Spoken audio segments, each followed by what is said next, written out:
All right, welcome to the NoDiceNoGlory.com Roundtable for HMGS Cyber Wars Redux. I'm your moderator, Glenn Van Meter, and I'm joined by Mike Tunez. How's Today it we going? have Sorry.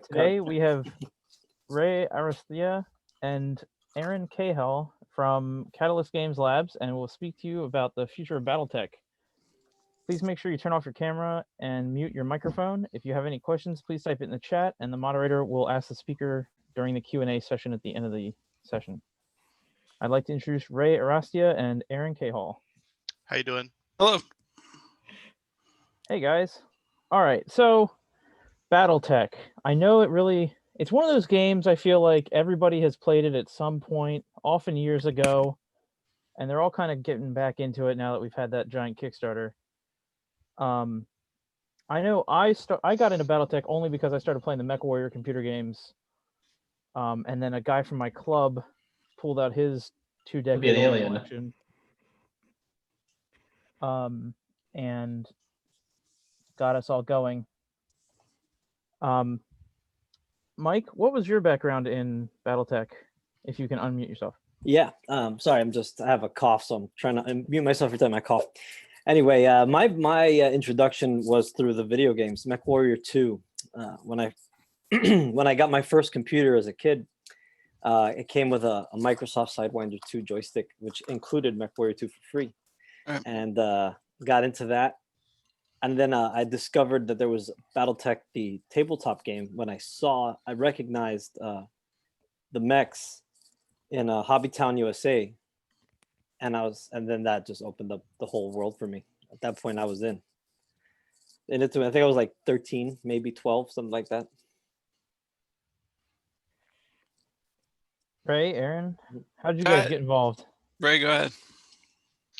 It was mid to late 80s. Was a friend of a friend that introduced us, and he had gotten into the tabletop from a friend of a friend. And it was a pretty fun, simple board game. The robot designs were really cool.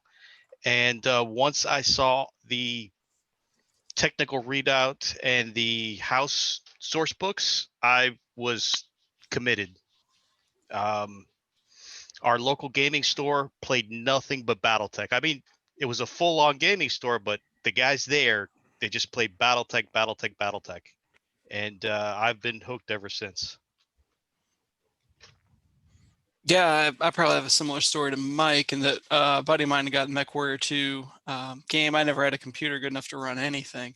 So we go over to his house, and then Ghost Bears Legacy came out, and we played that pretty much for an entire summer. I didn't know there was a board game until separately a different friend picked for his birthday, got the 4th edition box set. And then I played probably 4 or 5 games of that before I even connected that what I was playing over here with the video game was the same thing, because something we still encountered, the box set was very much Secession Wars, 4th Secession War, whereas the video game was Clan Invasion. So I just figured it was, I was early teenager. I just figured it was a stompy robot time rather than the same universe. So once it's similar to Ray, once they put those two together, and I started I'd take home the instruction manual from the game from my friend's house to read. Because you remember the MechWarrior 2, it came with that big book of just lore.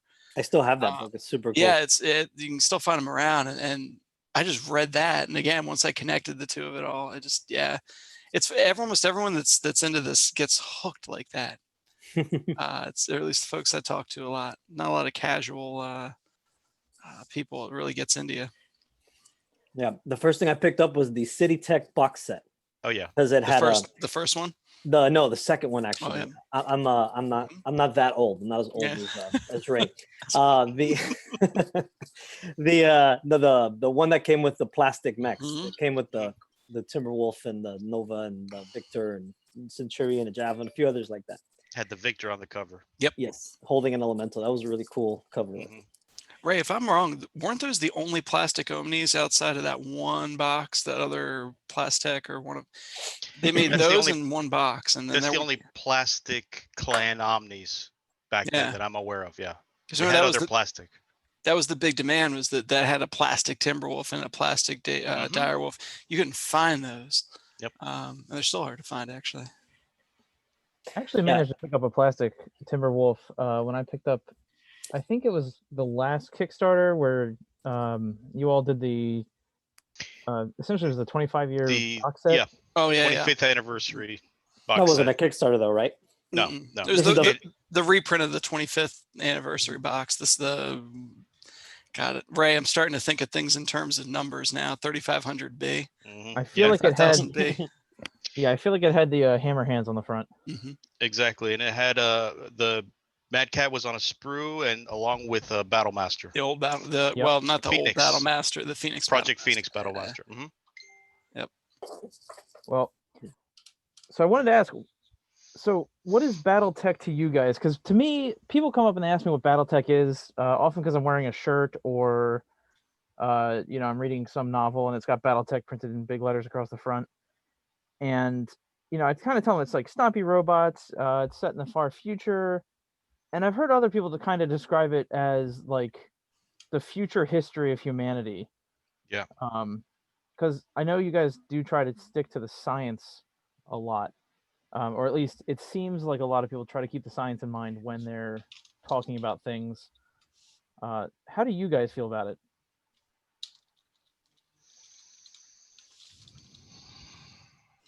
It's like if somebody comes up and asks you what BattleTech is, Mhm. what do you tell them? There's there's a lot of approaches. If you know who you're talking to, you could Right. probably tailor your answer specifically to them. But I guess the primary way that I look at it, and again, it's just one facet, is it's almost as if it's a historical war game in sci-fi, where the main pieces on the table or in the story are knights or mercenaries for hire by noble lords, but instead of on in cavalry, they're in giant robots. That is the primary viewpoint that I have. But again, some people say Game of Thrones in space. There's a lot of that since that was popular. What's your take, Aaron? Well, I think you said it exactly right. Depends who you're talking to. If you're talking to a gamer, someone who's first and foremost, what is this game I'm seeing on the shelf? Then yeah, I mean it's a tactical board game, mecha influenced with a lot of different many different unit types, a lot of selection, a lot of customization ability. The Game of Thrones in space thing I've heard before many times too. That tends to be like a fiction reader perspective.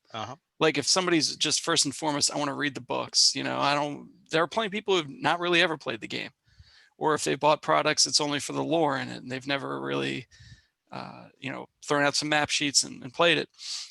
So it really depends. To me, it's gotten easier to explain than I remember it used to be, because mecha is so much more of a thing. Yep. Especially than it was when Battletech first came out, long before I was involved or even knew about it. Where mecha was kind of, you have to know about anime, you'd have to kind of have some sense of like what Robotech was, what Macross, maybe any of that. Yep. Now, I mean, it's so much a part of fan culture that it's sort of easier to explain. It's a mecha tactical game. Personally, I try and emphasize the beer and pretzels of it more than all the options available, because people's eyes tend to glaze over when you say there's, and some folks, I mean, to their credit, some people think that's really a selling point, and it is in some ways. There's 3,000 different mech customizations. There's you can build your own. There's construction rules. Usually that gets to be a bit too much in that first conversation, but some people are into that. I mean, nothing wrong with it. The initial thing you said, Ray, is actually really interesting because, for those who don't know, I am a co-owner of Firelog Games, and we make historical miniatures games. And BattleTech is actually the thing that got me into history. Like reading the way BattleTech is presented as the future history of the world, right? Is it kind of made me more open to history, like just being enthralled by the universe, the setting, the stories, and everything, and the fact that, especially once I started connecting some of the themes with real historical themes, right? Yep. And the whole notion that history repeats itself is very well, obviously, ingrained in your universe. it's actually what got me to, in more ways than one, not only historically but gaming wise. It started me on gaming, and it got me really interested in history, and from then on I became that was like the only class I ever paid attention to in school, so that's pretty cool. It's funny too, because it still happens, right? I'm working on a book right now called Battletech Legends, which is profiles of notable mech warriors throughout the history of Battletech.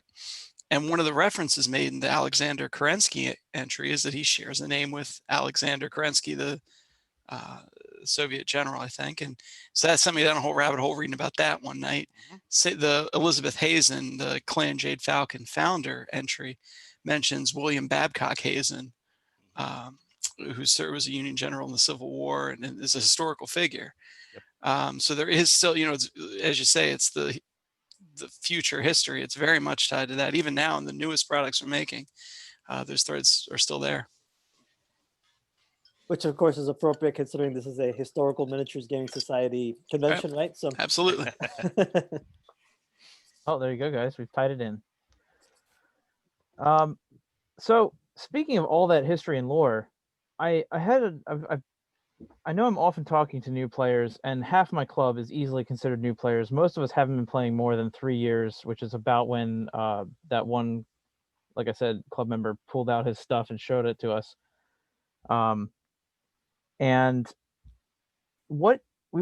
people always ask, what is a good place for someone new to the lore to get started? And I know that's probably a big question you guys get a lot.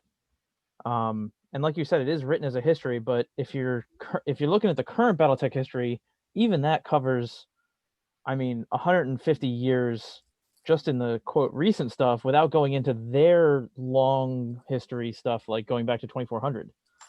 So where do you guys start? Well, to be honest, the beginners, not the beginner box, but a game of Armored Combat has a guidebook to the universe, and that would be the first place you start. That gives you the whole thing from the Star League and the fall of the Star League, the Succession Wars, the creation of the clans, the clan invasion, Rise of the Mercenaries. We have all that in that guidebook, so that gives you a basic overview. That would be the first place to start. That really is enough for you to just pick factions that you like in the universe and start playing. From there, it really all depends what catches a person's interest, because it's a wide universe with a lot of lore. But we do start you off right there from the get-go.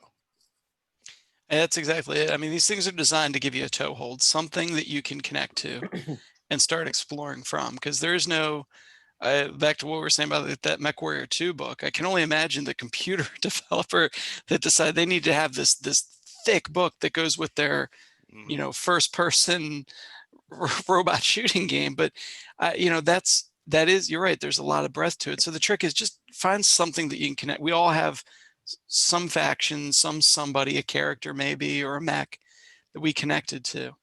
And you just kind of go in from there and go down the rabbit hole. There's just no other way. I mean, we keep trying to boil it down. And as Ray said, the current guidebook is, the current primer is as close as we've gotten to getting as much as we can into one place without handing somebody a lot of homework. Yep. Just to start. It's a different crowd, I think, these days. Back then, I think people wanted that. You know, you didn't have as much access to information as you do with the internet these days. And I think having a whole bunch of information given to you at once was kind of seen as desirable, where now it's people want to take it more in pieces. Yep. And we've tried, Ray can speak more of this too, but we've tried with design across the board to try and lower that bar to entry, lower the hurdles, get people, you know, you notice in our newer products, we have filled out record sheets for every unit in a particular book. So if you pick up that PDF and you see something you like, the record sheet's right there. And not everybody plays that way. Some people like filling out a sheet, and that's fine too. But for a beginning player, we want to make sure that there's the sheet, go, you know, and lower that bar and not make them have to do a whole bunch of homework just to be able to sit down on a Saturday and play that game. I guess as a newer player, I'm not familiar with unfilled out record sheets. Are you talking about like the blank ones in the back where you had to fill in the bubbles that you're Yep. not using? And that, wow. See, Glenn, back in our day, we used to have to make our own Right. record sheets. Yeah. Uphill Chop both a tree ways in the down snow. That's right. Make your own paper. out of papyrus. Battletech step 1, cut down tree. All right. Yeah. That was the way for a very long time. Is you would have the booklet that came with most every starter box. It had the starter mechs filled out, but the TROs just had the block, just a stat block, and you had to be able to translate that, Yep. or you had to purchase a separate record sheet tome that would have the filled out record sheets, but it never got all of them, not 100%. Yep. There were always, especially when you get into variants, personal variants that somebody would be riding around in, you're pretty much filling those out. It's fun exercise if you ever if you ever really want to know how construction BattleMech construction works. You'll get a dose of it that way. Yeah, because I mean, again, I only started 4 or 5 years ago, and I was buying the record sheet for every TRO instead of the TRO itself. So yeah, mostly because I wanted to get it to play and not necessarily the just the block of stats. right. Yeah, I mean the lore is in the TROs, but sure, if the record sheets are what you need, and of course, in more recent years, the master unit list. If you guys aren't familiar, anyone here is not familiar, master unit list.info has the full. The MUL team spends a lot of time keeping that updated with the new stuff coming out, and that will help guide you as to what record sheet book you need, what TRO. I mean, it became so much that we need a database just to point you to the right product to get to. It's that actually, again, it's masterunitlist.info, and it's a really powerful resource. Yeah. I would not necessarily send a brand new player, but once a player is ready to expand their horizons of the tabletop game, I'd recommend checking that place out, because you can build forces via faction, the various different eras that exist in Battletech, and it will guide you all the way through. And in the end, once you pick your forces, it tells you where you could find those particular record sheets, what publication. I know our group's been in a campaign for over 3 years now, and I'm on master unit list all the time looking for campaign acceptable units for one reason or another. So it is definitely an excellent resource, as is Sarna. I usually have those two windows open next to each other so I can cross-reference whichever mech I'm looking at and make sure that like it uses the right ammunition and it's available to our faction and it's not going to destroy my budget. But that's some of the more in-depth play that you can do. For sure. Yep. So what are your guys' favorite aspects of the game? What hooked you the most that really brought you to think of this as like a career, I suppose? It's actually, let me tie into that one, because is it in fact a career? Because I know a lot of people in the game industry, it's either a second job or even sometimes something they do as a volunteer effort. Is that how does Catalyst handle that with you guys? If that's an okay question, that's a good point to bring up. Sure. Most of our work is done on a contractor basis, or most of our people are contractors. A lot of the stuff in the background is volunteer based. Masterunitlist.info is all volunteer. It's all volunteer. Wow. My position is it is a second job. It's not a primary job at all. But I find myself here because I started as a volunteer and just did more and more till I got contract work, and more contract work till I was just there. I was here. So, but part of your question was what drew me, or what's my favorite aspect? What was it? Yeah, it was what's your favorite aspect of the game of Battletech? But then I kind of also sidewindered that into the career question. It is the setting. I guess you could kind of say that's the lore, but I try to make a distinction. It's not the storyline. It's not necessarily the specific gameplay or rules, but it's the backdrop that everything takes place in, whether you're talking about story or this type of game or the card game or the computer game. It's the setting and what you can do in it, whether you're on the tabletop or you're an author and you're writing a short piece of fiction in there. For me, it's the setting. The great houses, the clans, the mercenaries, and the conflict. I just like filling in the bubbles. I find that really pleasing, just so enjoyable. And I kind of do. You But- might be playing the game wrong. You're not. What filling in the bubbles is Oh, it's bad. bad? It's bad. It's not good. Oh. No. Ray never tells me that every time we play Mega Mech. He's like, just stand there. It's great. It's a lot of fun getting blown up. You get to fill in lots of bubbles. You have a great Yeah, time. absolutely. The computer does it for you. But no, like Ray, I think it's the setting, because that's been the most consistent thing. You know, the rules are too, much more so than a lot of other games that have additions and have revised them. But you know, it's that there is this meta story, that there is always something happening. That, in fact, we ran into this with some recent products where a particular set piece needed kind of everything else to pause for a little while, and it couldn't. There is no way that every other faction does nothing for 6 months, right, or a year.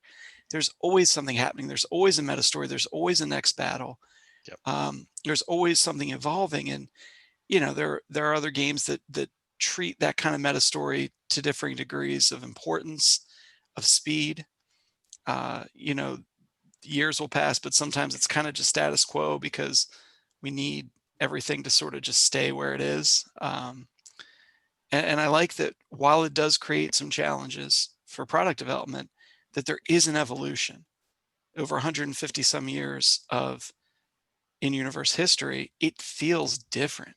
You're not going to play a 3150 game and confuse it with a 3025 game. They're different units, different feels, different tech.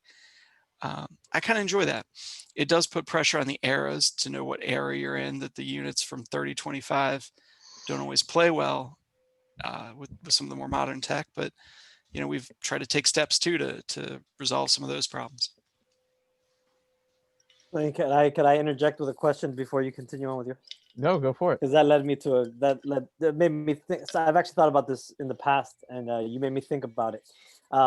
So when you guys are putting that lore together, and when you guys have the universe kind of rolling, what's your process for that? Like you say, there's so many things happening at once within all the different factions. You can't really ignore one, leave the other one alone. Do you guys have like people assigned to different factions that are like, hey, this is what my people are doing. That's what.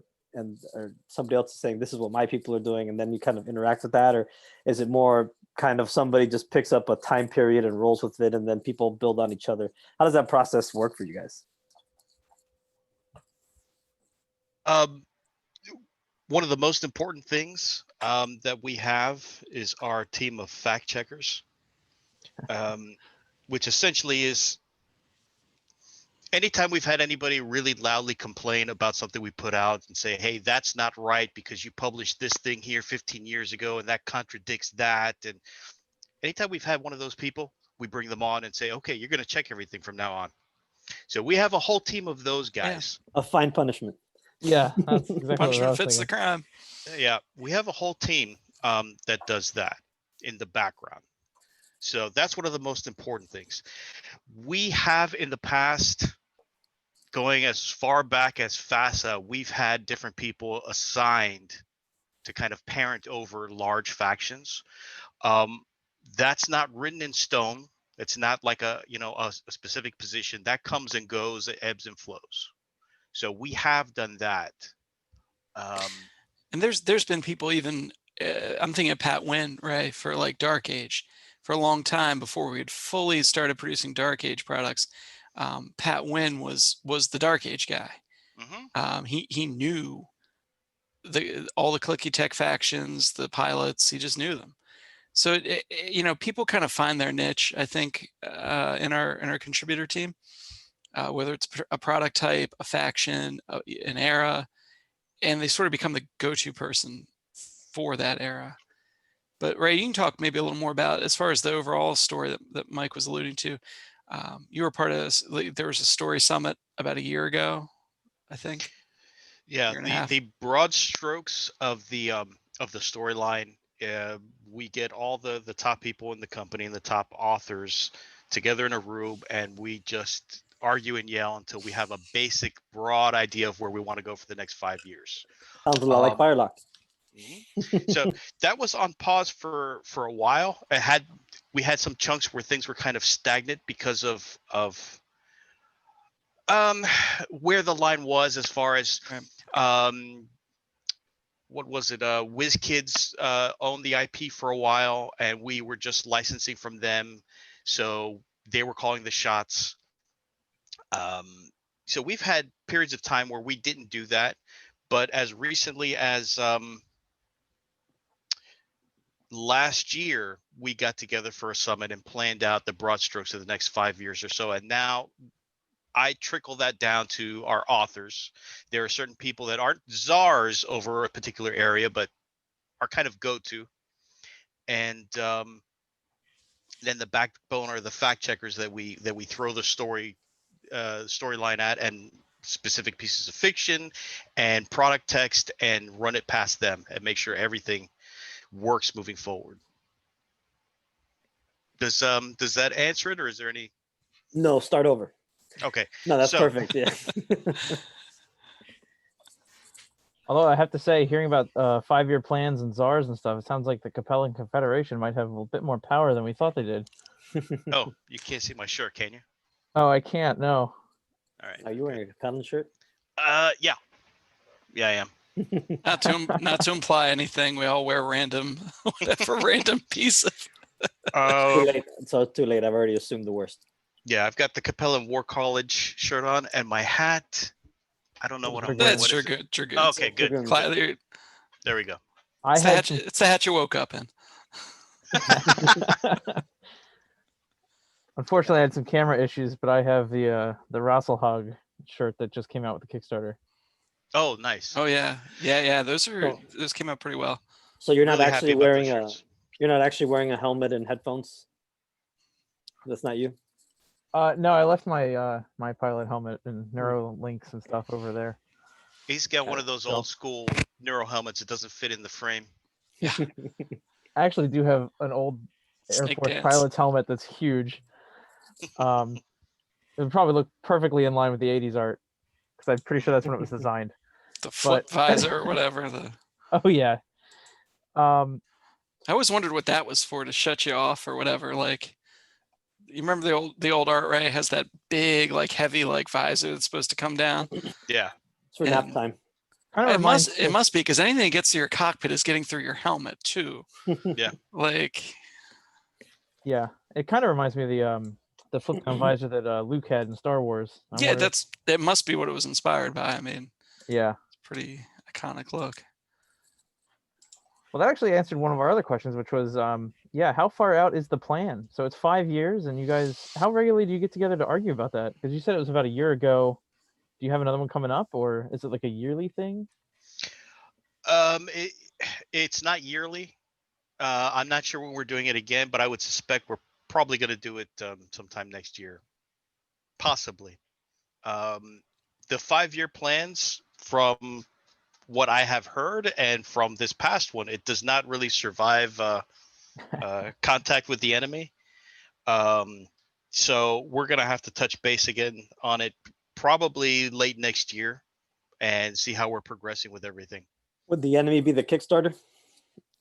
Not that it's actually the enemy, but is that is that what Jack Oh, plans? yeah, no joke. Hour of the Yeah. Wolf. No joke. As Right.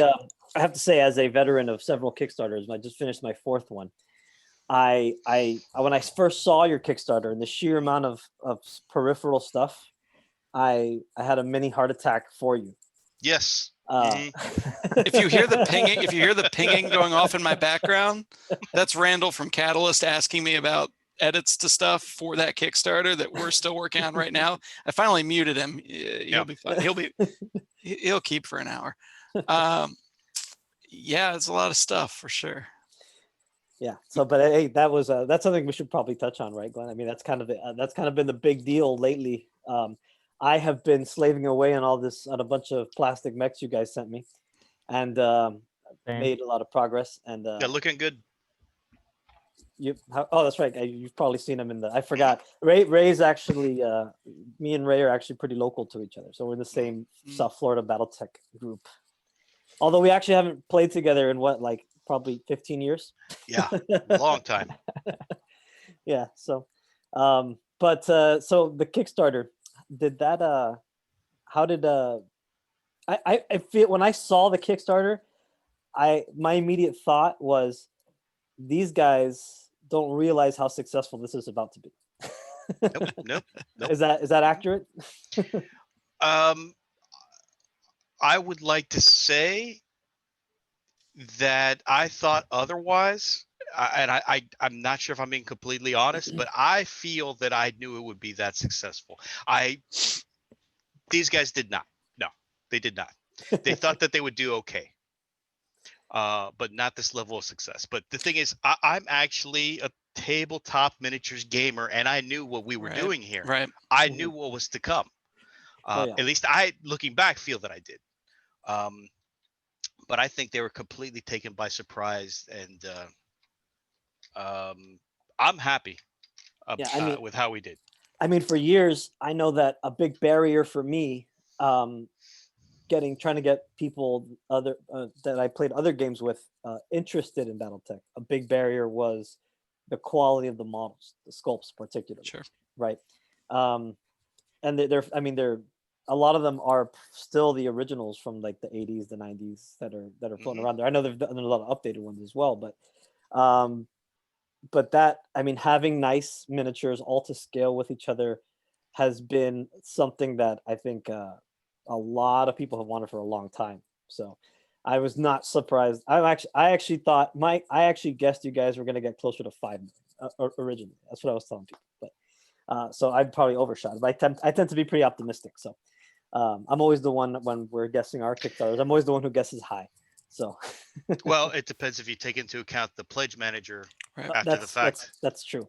What we call over here the second Kickstarter. Yes. Yep. For reference, I just want to sure. point out to people who aren't up on the numbers, I looked it up right before we came online, and you guys did almost 2.6 million in the original Kickstarter, and since then the pledge manager's driven it up to almost 5.3 million. And I have to point out, at the beginning of this month, it was around 5 million even. So you've done that 0.3 in the last like 20 days.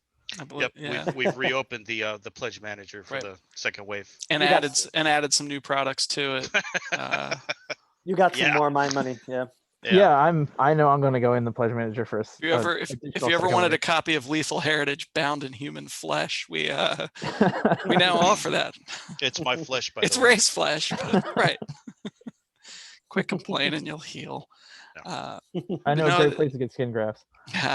No, the redesign was everything. I mean, that once I had a feeling, I think like Ray, that was going to be pretty successful because, like him, I play a lot of different tabletop games, and I kind of know. I feel like I have a pretty good handle on what the other products out there look like now. You know, where the bar is set, and I mean, it's tough when you have a map sheet, when you're just playing on a flat piece of paper, right? There's no terrain generally. Some people use the 3D hex terrain, Heroescape or foam. But if you're on a map sheet, that puts a lot of pressure on the miniatures to really look good and to catch people's eye. And I think these do. I mean, I'm looking forward to these miniatures being on tables in game stores back when game stores are hosting games again, and really catching a lot of attention for a long time to come. Yeah, and I think a lot of everywhere where I've gone now, what I see more than anything is people playing Alpha Strike, and they're people playing on 3D terrain. And then at that point, the scale actually makes a lot of difference, I think. So the models all being the proper proportions to each other actually impacts gameplay, since you guys use it on the site for that. Yeah. On Alpha, I mean, for Alpha Strike, the hexless version meant to be played on terrain. Yeah, I mean, having an Atlas be bigger, or having a Direwolf be bigger than something else matters a lot. Yeah, I think it was great that you guys included Alpha Strike with all the classic stuff with the Kickstarter. I think that helped a lot because, again, my club, I know we play mostly Alpha Strike. We do smaller classic things that tend to be limited in scope, Although we do play that hexless as well. There's 2 groups that meet at our store. We're in Games and Stuff in Glen Burnie, Maryland. There's a Monday nights group. We do the Alpha Strike stuff, and I know there's like a once or twice a month Sunday group that does the classic hex stuff. Yeah, who plays in that? That's actually how I got into playing the game. That group is run by a longtime Battletech contributor, Paul Zardin, who's written a ton of stuff all the way back through the Jihad books and earlier into the Fan Pro days. And I just walked in, I happened to see there was Battletech stuff at this particular store, asked about it and said, well, you guys run something. This is back when I got in fully into the game back in the early part of this decade. And I said, yeah, there's a group that meets here on weekends every once a month to play. And that's kind of what got me into playing. Paul's what got me into being part of the fact check and editing team, is what got me into everything else. So it's cool to have 2 groups there. We didn't know about the Monday night group. I joked they were like the West Springfield kids. Like, well, we kept seeing stuff disappear, and then when I saw our group bought it. So I finally asked one of the guys there, I'm like, where's this Battletech stuff going? They're like, oh, it's we sell it to the Monday night group. I'm like, what the hell's the Monday night group? And it turns out there's this completely parallel group of like a dozen people that are playing Battletech that we had never heard of before. That was awesome to find out about, though, to see that there was that much support, at least in one place for it. That sounds pretty awesome. It's cool to have a local. You guys actually even stole one of our players from South Florida. You guys have Joseph Dieguez, who I taught him how to play Battletech. He claims he'll have painted mech soon. Yeah, I believe that. I'll believe that when I see it. They're primered, right? I don't know. Paint, true or false? I haven't seen the guy in like 8 months now because of COVID, so he might have gotten him painted. Yeah, I doubt it. No, he did not. I guarantee. Anyways, so yeah, it's great that you guys included Alpha Strike, and I really think that's helped open up the market a bit. Just because you not only have the classic stat sheets in there, but you also have the Alpha Strike cards, which gets people headed straight into the game with the hexless stuff. Because a lot of miniature gamers don't play on hex mats because they're coming from other things like Warhammer or what have you, where the paper mats aren't a thing. Yeah. Mm-hmm. Yeah, and even for when I first started playing BattleTech, I saw pictures, and I would see pictures in the book of people playing on 3D terrain, and I literally never played on the map. I played on the map sheets for the first time, I think, like I want to say in like the early 2000s, like probably almost 10 years after I started playing. But then again, that's the store I was playing, that's how people played it too. So but having Alpha Strike to make that kind of to play, because that lends itself to playing bigger, and having Alpha Strike for that is great. Yeah, we wanted to make sure that that we had Alpha Strike not necessarily front and center with everything, but we wanted to go along with the classic game and everything we're putting out, because it does have a really wide appeal, has a big crossover, but we really want to show that it's 2 sides to the same coin, as opposed to really 2 completely different things with its own fans. We want to show, this is just 2 different ways that you could play. Right. And the best way to do it was to put it alongside with the products that we're putting out. We've been doing it for a while now, but in the Kickstarter, you really see it, that we've got the cards with everything. Well, and like the new book coming out at the end of the month, Black Friday, we're releasing Battle of Chikaed, which is a full color, hardcover, 200-page campaign book for Chikaed. Wow.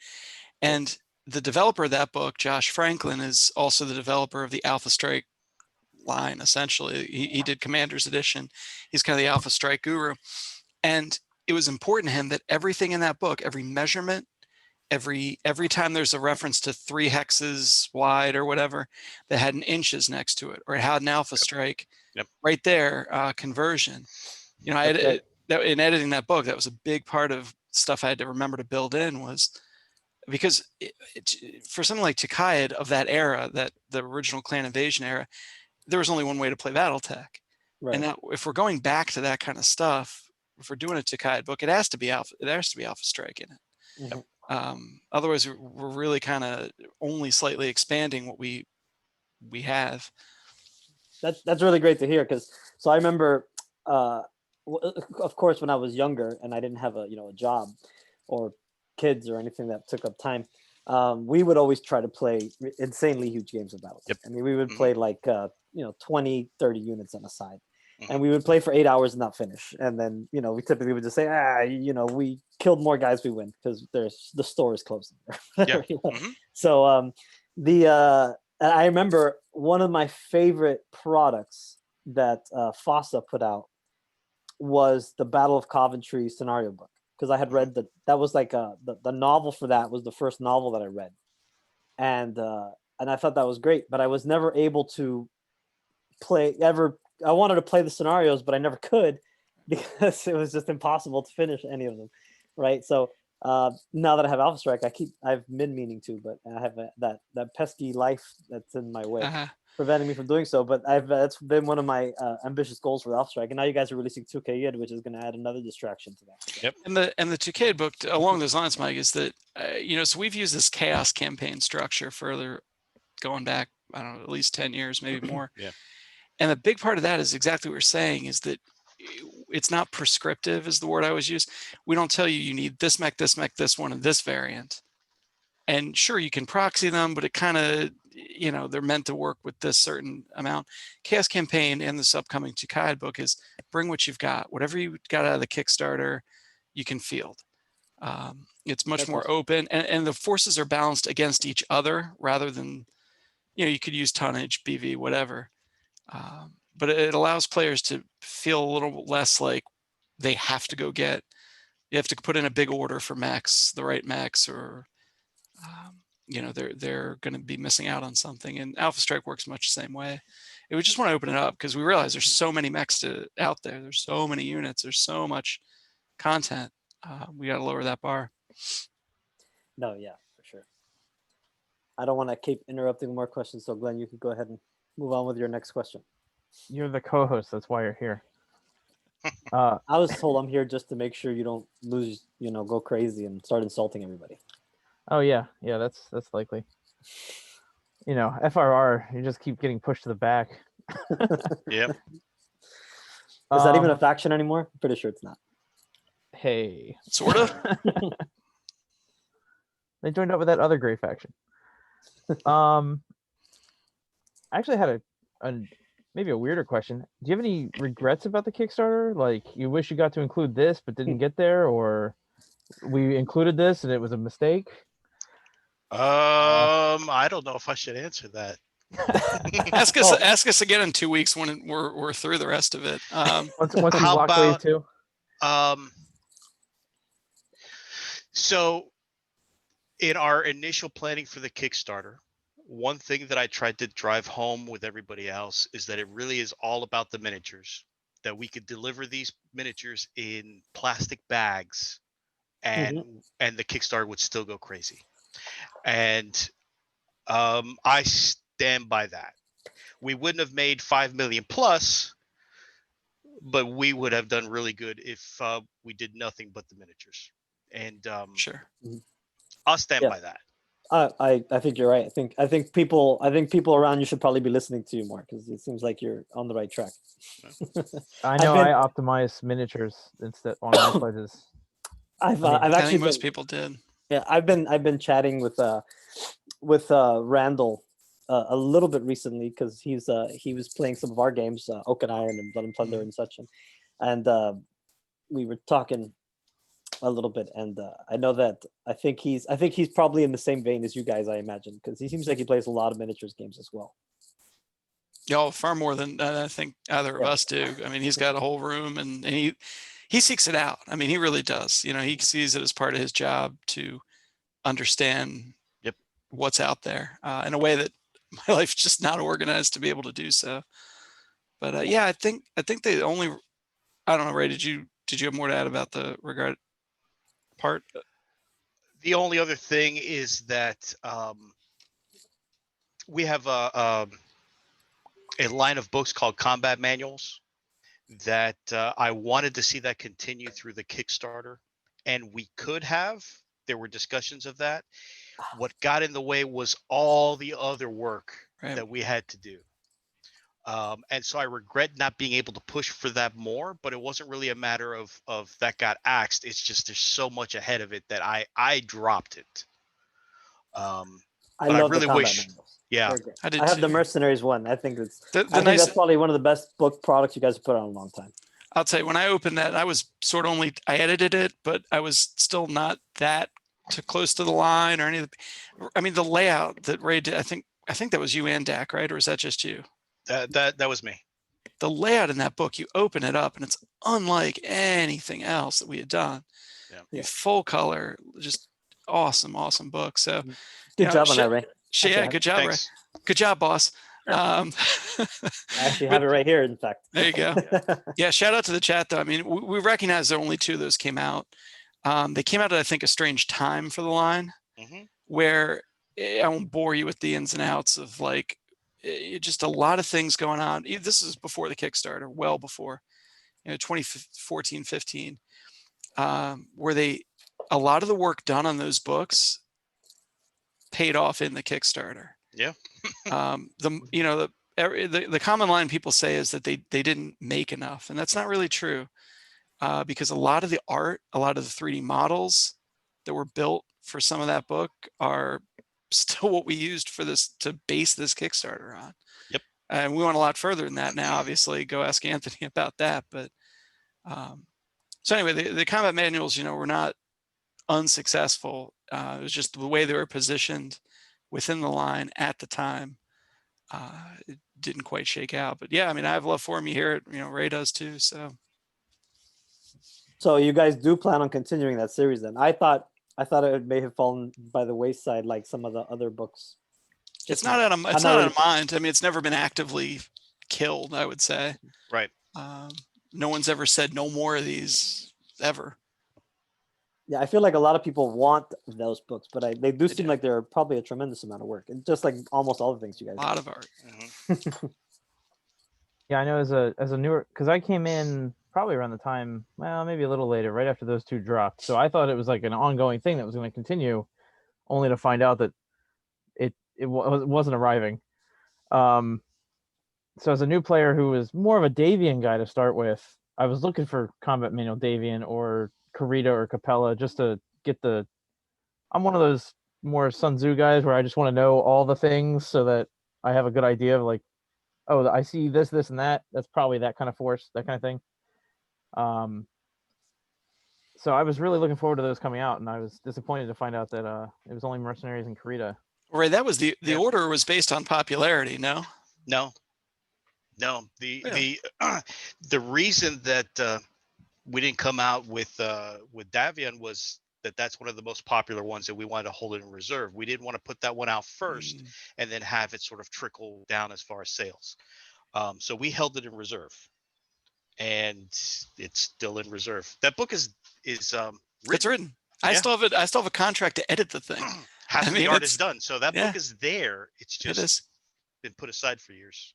That's cool. So if you guys accept bribes, just tell me where to send the money. You can send me the copy. And well, as I'm looking at the chat, we accept Kickstarters, so that's not this one, but there's certainly there is resources I think that we maybe weren't aware of 5 years ago. Yeah. Or weren't aware of the scope of 5 years ago. I mean, we certainly knew about Kickstarter. Yeah, Kickstarter is just such a, I mean, obviously for us here at Firelock, I mean, we wouldn't exist to the capacity we do without Kickstarter. I mean, and I think bigger companies that utilize Kickstarter, a lot of times they catch heat for it, but it's, I think a lot of people don't realize, first of all, there really is no such thing as a big company when it comes to this industry. Not in gaming, yeah, absolutely.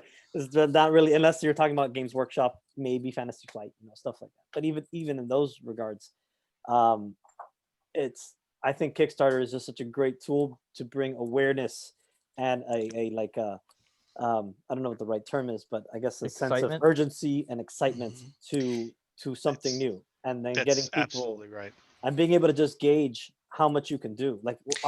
We're doing our last Kickstarter we did is all hard plastic multi-part models, which is a humongous investment, a lot of work, a lot of engineering and stuff behind it, and it's just to do that without a Kickstarter would have literally been impossible for us. And I imagine the same thing is true for the scale and scope of your project.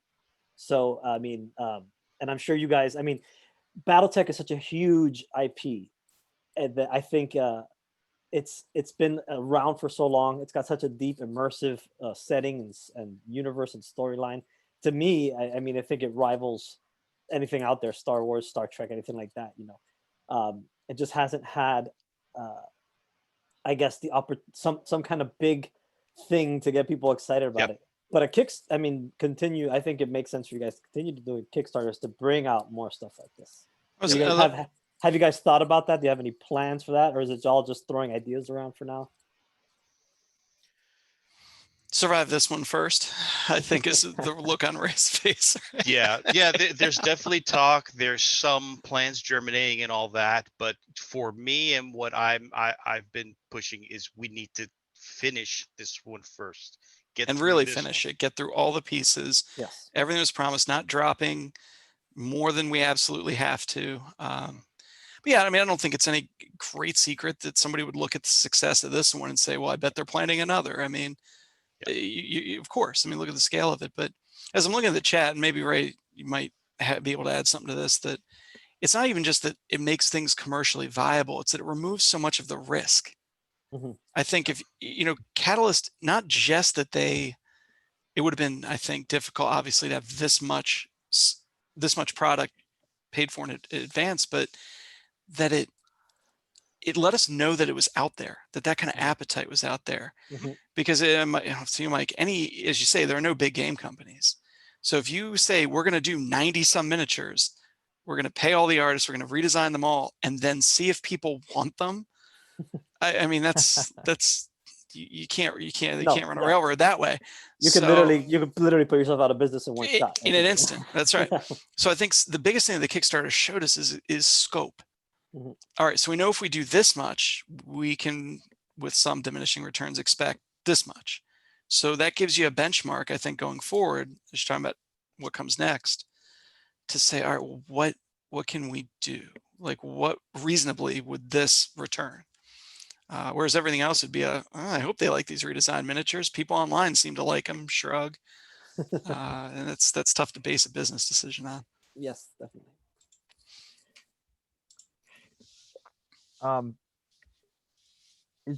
That kind of leads into another question, and one that I hear a lot, is in that a lot of popular models, or maybe a better way to phrase it would be like common mechs, got left out of the Kickstarter, and things that come to mind are like the Vindicator. Sure. Didn't get a redesign. I presume those would be like among the first in line. Are you guys like compiling a list of like things that we're putting in next time? Maybe. Or the Kodiak. Don't worry about it. Listen, I'll put the list together. That.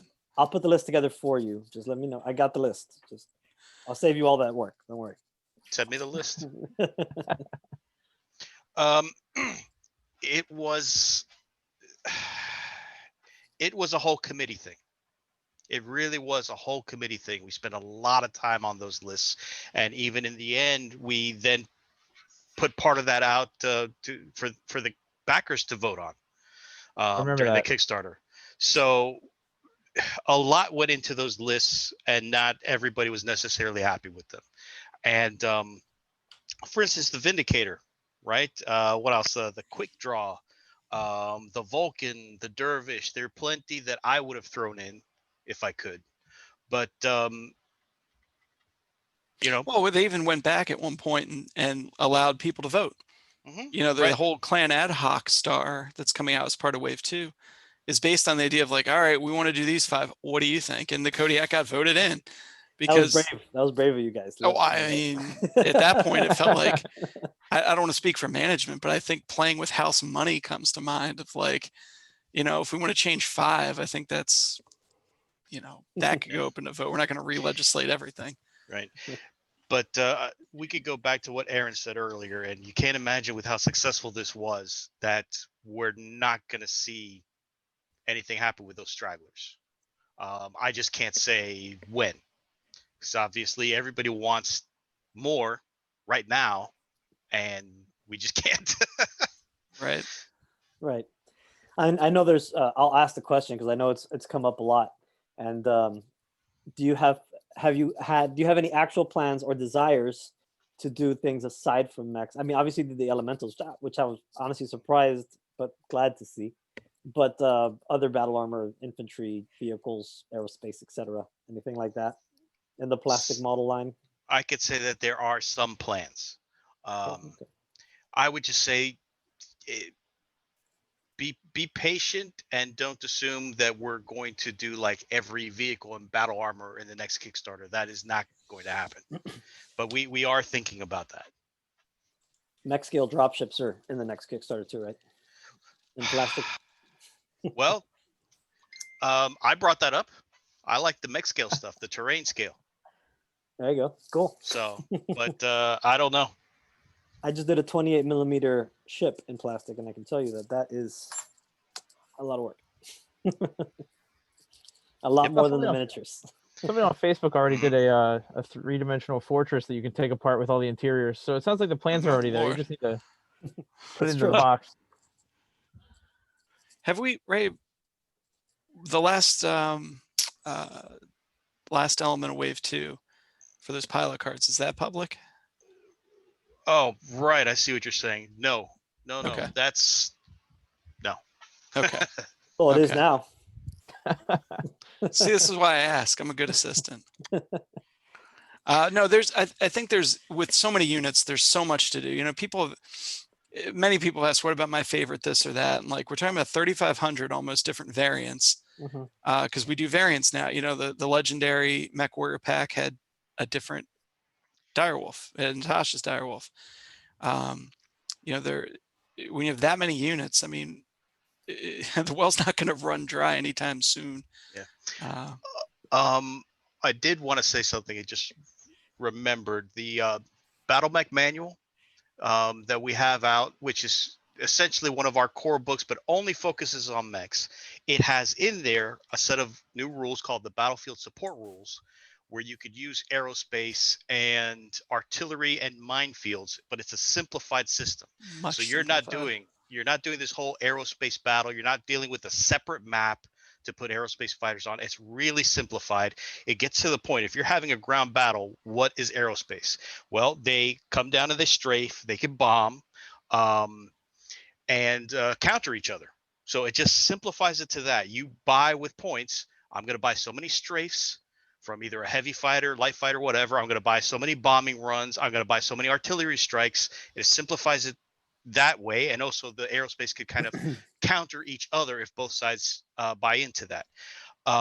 So that's one way we're looking at this. And I'll drop a hint and say there's more where that came from in the Tukia book that comes out next week. So we have something there. We're not talking miniatures yet, but we have some more ways that you could do combined arms coming. Cool. So that comes out next week. All right. Good to know. Is it next week or 2 weeks? Black Friday, 27th. Black Friday. Okay. Close enough. But yeah, that's, as I said earlier, that's been a big part of, I think, you know, Ray's development of the line and the way that the whole development team has pushed things is to, you know, the aerospace fighter rules were always my epitome of like, how deep do you want to go in the rules? Like, because we have a big, thick rule book that's mostly aerospace, but the average player that's not a complete diehard likes the idea of it, but that's a lot of homework to do, man. This is one table. It's a table. You choose how big your engagement is, planetary invasion, raid, whatever.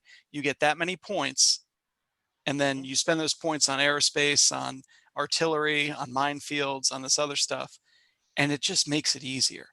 Yep. Mechs are the stars of the show. They always have been, they always will be. But it's a way to work in that other stuff without giving you a whole bunch more paperwork during a game, before a game. I'm such a fan of those support rules from the first time I read them. It's like, that's what I want aerospace to be.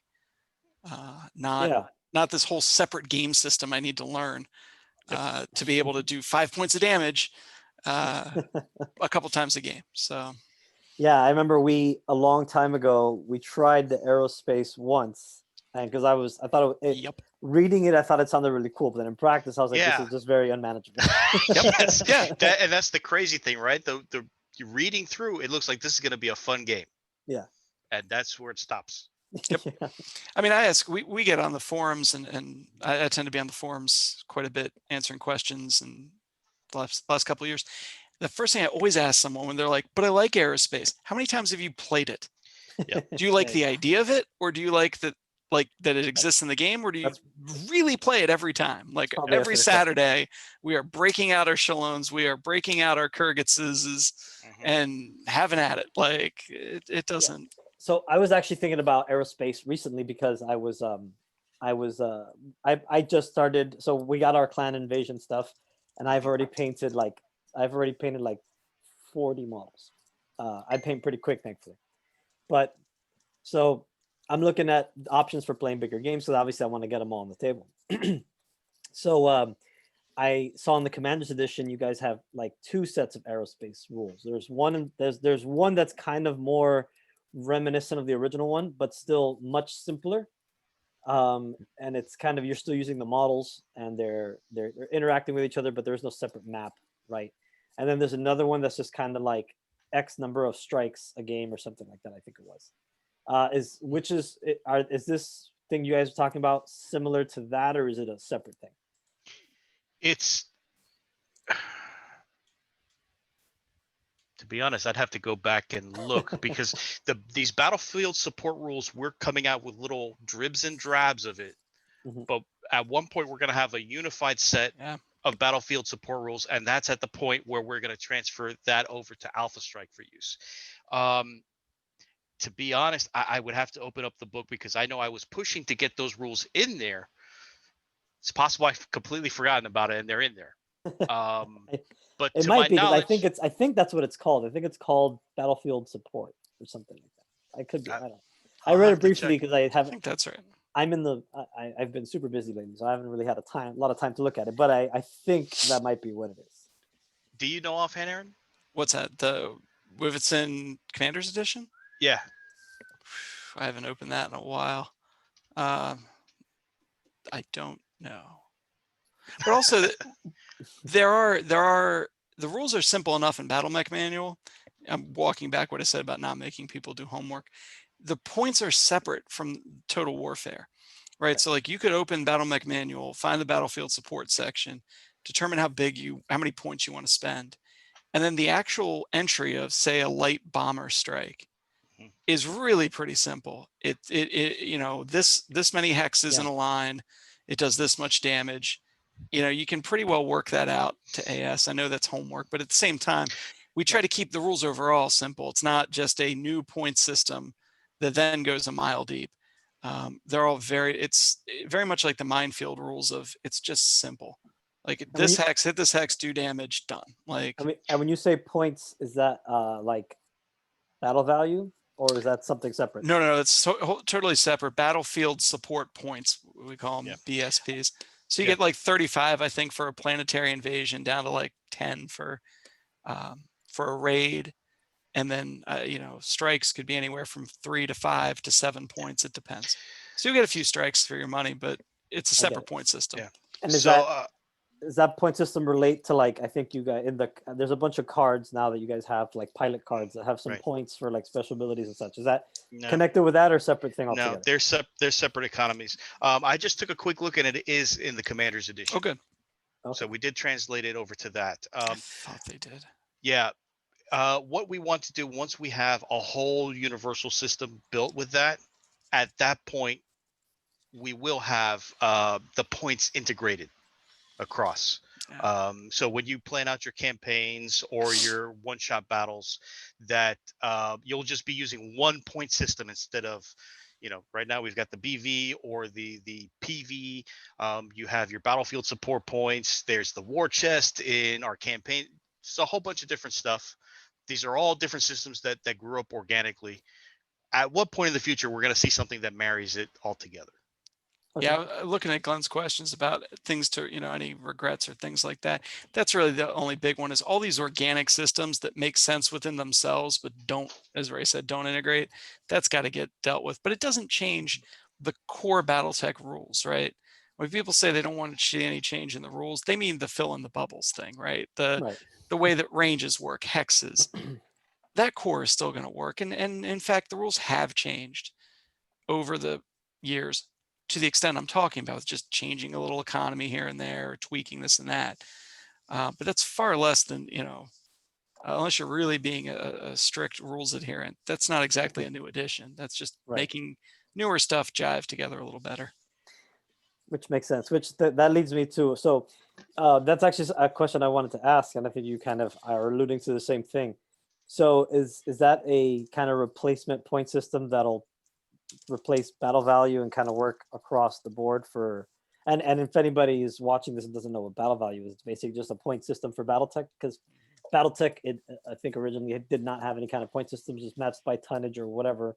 This is before competitive kind of, Battletech's very old game, so it's before competitive kind of gaming had points at all, right? So I think it was bolted on, and it's Yep. and I think there's some people who have criticized it a bit. It seems to work okay for me. I don't know, but it's so is that what you guys are talking about, like a replacement for that, or maybe an improvement of that, or something along those lines? It's too early Yeah, to say. It's too maybe. early to say if it'll be a replacement. If it's Mhm. better, then it could be a replacement. But it's too early to say. It's just we need to integrate the campaign system better with all these other systems. And that's what The very point system, I should right. say. But even the campaign system too, that's all very much a modern, I think, game design. And when I say modern, I mean like this century, not in the last 3 years.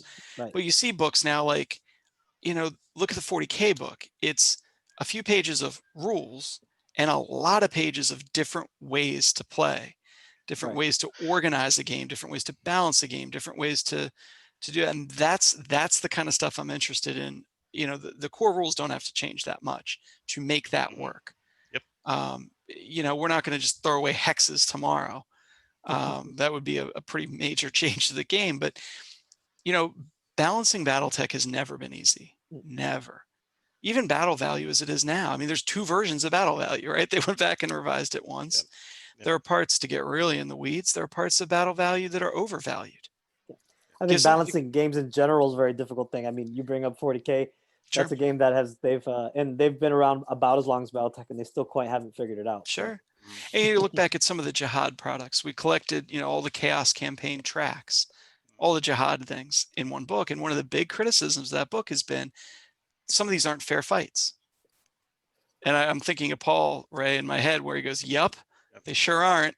And like that's, a 50-50 chance to win is, what map sheet are you playing on? How good are the players themselves? Forget the pilots. Am I a better player than you?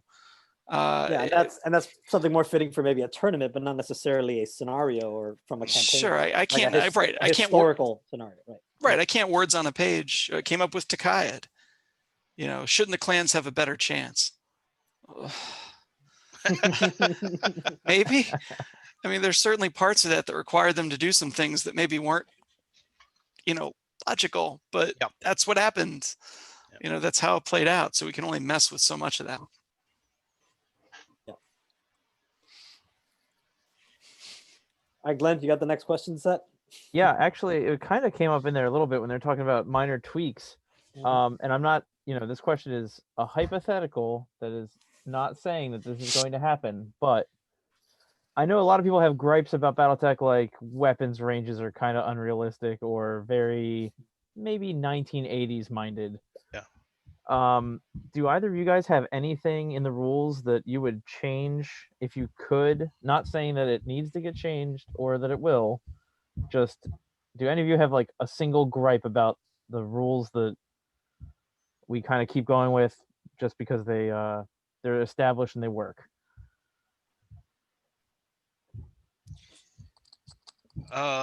This question comes up pretty often, and I really don't have an answer. I've heard plenty of answers that sound reasonable, but it's not that I think that it's a perfect game. It's that I don't really have an issue with any one particular rule or aspect or anything. Dice. Ugh. These dice. Yeah. The only thing I think I can sort of maybe think of is, so we started a couple books back of doing special pilot abilities, right? Mm-hmm. And that's another points economy that should be integrated. We're aware of.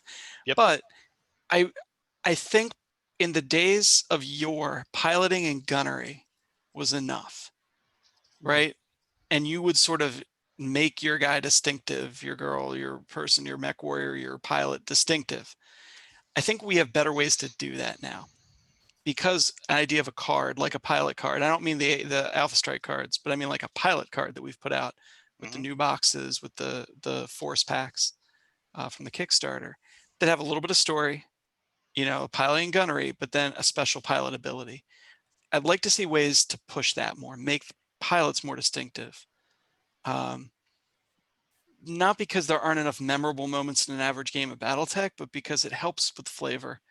It makes people feel more invested. It makes them feel like this is a person they are staying with. This is someone they could bring to the next game. A little more continuity to that. I think that in the basic rules is not there, and we've added it. But I'd like to see that much more tied in and make people feel like they have a character. Because again, it's a story. There's such story to this universe. Yeah. For you to just be 2 stats and 7 hit points till you're dead feels kind of like reductive. But it's on the record sheet. That's what the rules are based off of right now. Right. And I think with Alpha Strike, you guys have integrated that a lot more, like you say, like his pilot abilities go. If I'm right, they go right in with the point value, correct? Yep. In fact, so that's where we derived them. Yeah. Yeah, and then and then so like I know like with the Legends pack that you guys brought out now, there's a pilot card with abilities and a and it's got the point value on it. So that's just like any other war game where you're bringing your heroic character, right? Exactly. And you just drop on. So we've actually played the last game I played with my buddy. He brought in Natasha Kerensky, and awesome. And that was kind of cool, just to be able to really easy. Try and kill her. Oh, I killed her immediately. Yeah, you have to, right? Somebody shows up with Morgan Kelly, like Phantom Mech this. Like, you got to try and drop that guy. I mean, you can't not. Yeah. Thankfully, it's very low TMM, so not hard to hit. But I actually killed her with a locust. Finishing blow. Oh. That was good. That was a nice. My opponent felt good about that. But anyway, well, as long as you didn't jump jet her to death, I guess I'm okay with that. Right. So, but yeah, I think that's in Alpha Strike. It's been really cool to. So now, and I remember I bought the card deck you guys put out at Gen Con, and I found some pilots in there, and I hadn't even considered that before because being an old school Battletech player, that's I don't know, for some reason, it just adding those legendary characters into a regular game just didn't feel right until now. I don't know why. Alpha Strike just made it feel like it's more appropriate for some reason for me. Right. That's one of the anecdotals that is. No, it's one of the SPA's special pilot abilities are one of the maybe the only thing that's been imported from Alpha Strike to Total Warfare. Because as Ray says, those started with Alpha Strike, and then when we put out campaign operations, the last, we hope, of the core books, we retrofitted them all for Total Warfare. And we're trying to republish. We're republishing campaign ops soon. I mean, that's going to be those will be a part of mainline Battletech for a long time to come. Yep. For what you're saying is, it was such a hit with Alpha Strike to not have a version of that in Total Warfare. Right. I know it's definitely cool. Go ahead, Glenn. Sorry. Yep. In our group, with that campaign I was talking about that's been running for 3 years, we started a mercenary group, and we had a list of pilots, and they went into mech warriors, and each one went into. Sorry, Aaron. I keep saying pilots too. Mech warriors. Okay. Off brand. Yeah.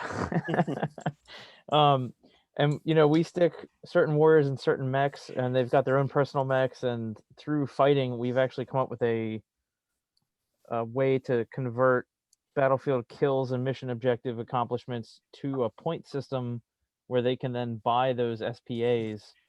And we don't follow the SPA rules exactly. Like, a lot of pilots end up with, like, by the time they're elite, they might have like 5 or 6 SPAs that make them just crazy on the battlefield. But when we're playing a game and one of them goes down and they don't get back up, we get choked up about it. And we've got thousands of emails back and forth in our group about the stories of these pilots. And, we know who was where and doing what. And we often refer to a mech by the pilot's name and not even just like, oh, that catapult 3 over there. Yeah, and I think, the original system was what, 4 kills, and you get to improve your pilot by lower one rating. Yeah. Or the other. But when you have SPAs, you also have many more ways to evolve a pilot. So you have that sense of progression. Imagine a video game where you have 2 stats, and if you complete a quest or something, you can lower one of them. Like, that doesn't feel like a lot of trees to branch or ways to go. And Yeah. I'm looking at the chat, and you're right. I mean, role playing is different. It doesn't need to become some hybrid system, but again, just anything that can keep a player hooked, that makes them feel like this is, a living universe that they're a part of, I think is something we want to push toward. Is there I think this might have come up somewhat in the updates from the Kickstarter, because there's been like 150 of them or something, and I just don't remember them all. If there, I hadn't noticed. MechWarrior Destiny is the newer version of the Time of War RPG. Am I correct in that? It's another RPG for Battletech. Yeah. Okay. Another being the key word there. See, I have no familiarity with it. So how well is that integrated with the Total Warfare rules, the Alpha Strike rules, that kind of stuff? It gives you a way to take your character stats in Destiny and drop in piloting and gunnery on the tabletop. Pretty much the same as any of the previous Battletech RPGs.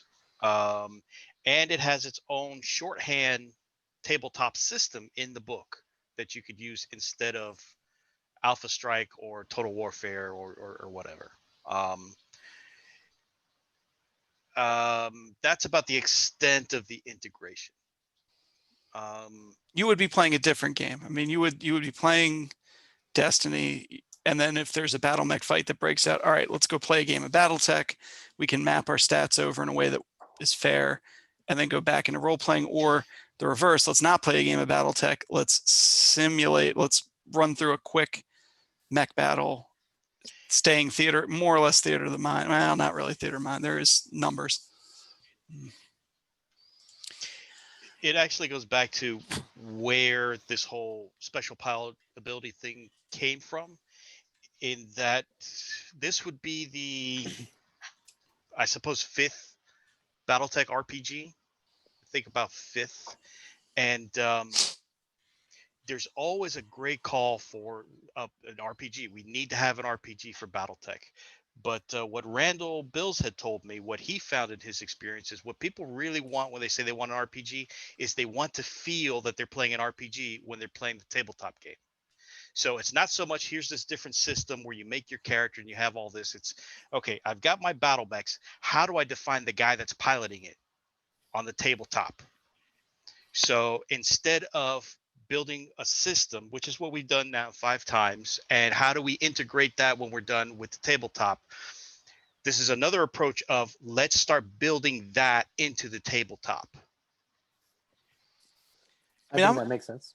I'm a fan of the RPG element of Battletech, though I admit I've played it the least, probably just because I don't play many role-playing games for a couple reasons. But the trick with a Battletech RPG has always been it's the same problem I feel like some of the Star Wars games have had. What if not everyone's a Jedi? Yeah. Mm-hmm. And with Battletech, what if everyone's not a mech pilot, but somebody is? Imagine like playing Dungeons and Dragons, but one of your characters has an Abrams tank, both in terms of power and when you need to go somewhere. Like, you can't just get on a ship and go to a planet. What am I doing with my giant walking tank? You have to figure that out. It becomes either everyone has to be a mech warrior and you can play some games of Battletech or in between or simulate them, or almost no one is, and you're playing like a special ops kind of team. Time of War did a lot to try and, again, I'm hearing Paul in the back of my head going, no, we addressed that in Time of War, but only kind of. I mean, there's still the fact that somebody is piloting Godzilla and somebody is really good with a rifle. And there's times and places for both. I mean, the classic shoot the mech warrior when he's not in his mech, maybe, but it creates some RPG issues. So to talk about integration, if not everybody's going to Battletech, see, on Destiny addresses this. What happens if that trooper is hit by a mech scale weapon? I think you can guess. I mean, we put stats to it, but if you're running across the battlefield with a gun and somebody hits you with a PPC, start rolling dice, or not. Maybe really don't. Right, only a flesh wound. You're fine.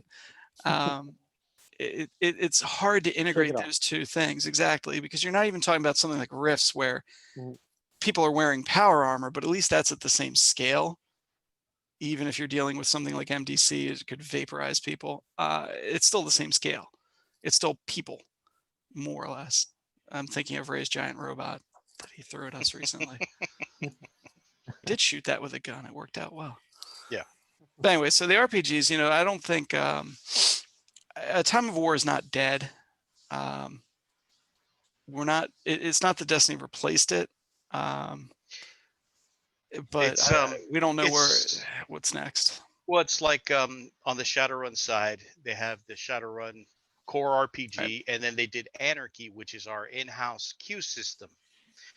And MechWarrior Destiny is our in-house queue system version of the Battletech RPG. So it's not.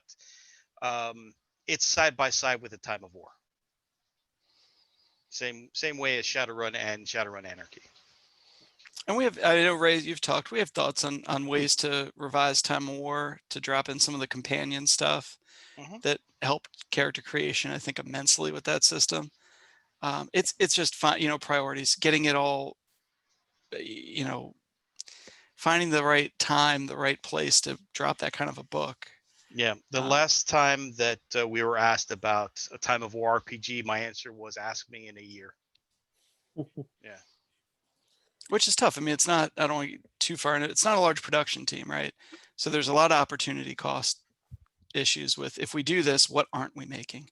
What isn't going forward? And that's, I mean, any small business of any kind has to make those sorts of choices.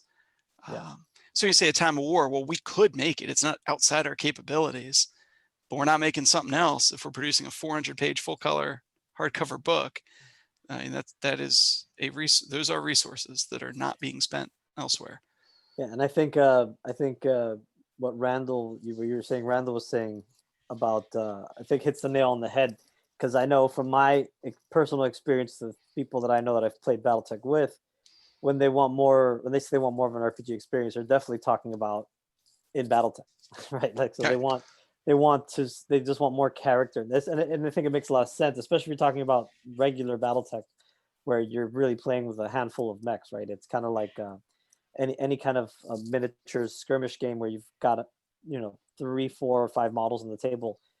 You want each one of those to feel special and unique for and I think BattleTech does that with the mech designs themselves. But I think a lot of people, especially people who are more into the lore aspect and the setting and want that RPG experience, but they don't necessarily want to have the experience of, okay, now we're out of our mech and we're in a bar talking and we meet this person. You know what I mean? So I think that's I think that makes a lot of sense. And you definitely have added that with the pilot abilities and such. I wonder how much of this also comes from, it sounds like a lot of us got our start with the computer games. Yeah. And just by virtue of the computer games, you're in a storyline. You know, you come up with these battles where you might have lance mates with you, you might not. It might just be you. And you're fighting a given number of opponents, sometimes one at a time, sometimes multiples at a time. But there's a story compelling you along that. And that's kind of the RPG there, because you see your stats grow and whatnot as it's going. Right.